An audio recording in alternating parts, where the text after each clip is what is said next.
Assalamualaikum warahmatullahi wabarakatuh. Halo semuanya, perkenalkan saya Nurul Kalimasi, mahasiswa dari program studi pendidikan bahasa Inggris semester 2 dari Universitas Khairul.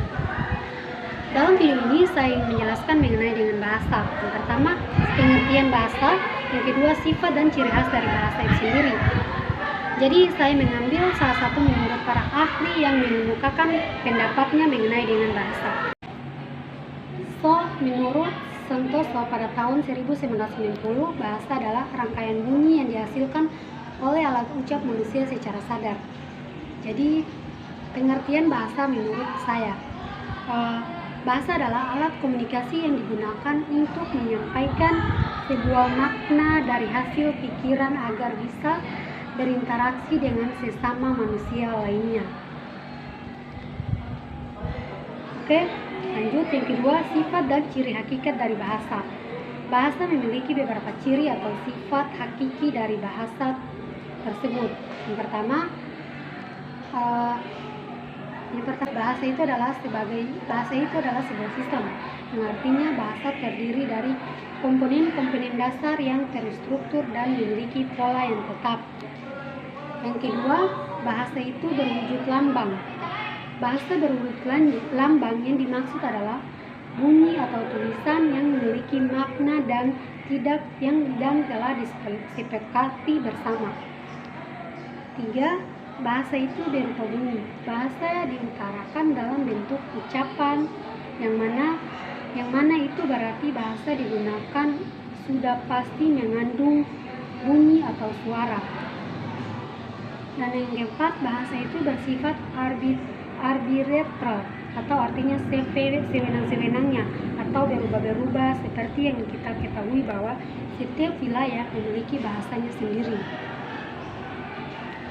Maka maksud dari arbitritas ini di sini ialah suatu kata dengan makna yang sama namun ditulis dengan simbol atau tulisan yang berbeda sesuai dengan bahasa di daerah atau wilayah tersebut.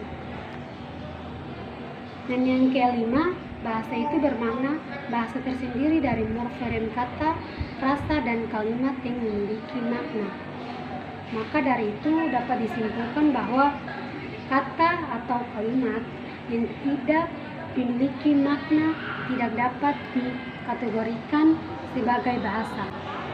Dan yang keenam, bahasa itu bersifat konvensional, artinya berdasarkan kesepakatan yang telah dibuat oleh suatu kelompok tertentu. Jadi meskipun bersifat arbiter, namun dalam penggunaan simbolnya harus berdasarkan pada kesepakatan bersama. 7. Bahasa itu bersifat unik. Kata unik itu dapat didefinisikan sebagai ciri atau khas khusus yang terdapat pada sistem dan penggunaan bahasa di setiap wilayah atau daerah tertentu. Yang kedelapan, bahasa itu bersifat universal, artinya umum dan berlaku atau dapat digunakan oleh semua orang. Dan yang kesembilan, bahasa itu bersifat produktif. Kata produktif dapat diartikan sebagai kemampuan untuk menciptakan suatu istilah secara terus-menerus. Dan yang ke-11, bahasa itu bervariasi, artinya bahasa memiliki jenis serta bentuk yang beragam. Yang ke-12, bahasa itu bersifat dinamis, artinya bahasa dapat menyesuaikan diri atau mengikuti keadaan masyarakat dengan penggunaannya. Hal ini menjelaskan mengapa bahasa yang digunakan oleh suatu kelompok dapat berubah seiring berjalannya waktu. Yang ke-13, bahasa berfungsi sebagai alat interaksi sosial. Pada dasarnya, fungsi utama dari bahasa adalah sebagai alat komunikasi yang digunakan untuk berinteraksi satu sama lain, baik antara kelompok maupun individu. Yang ke-14, bahasa merupakan identitas penuturnya. Bahasa yang digunakan dapat mengidentifikasi identitas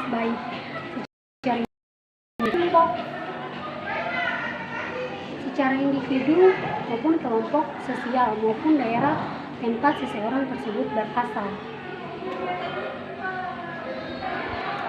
Oke, baik, sekian penjelasan dari saya. Lebih dan kurangnya saya mohon maaf. Wabillahi taufiq wal hidayah. Wassalamualaikum warahmatullahi wabarakatuh.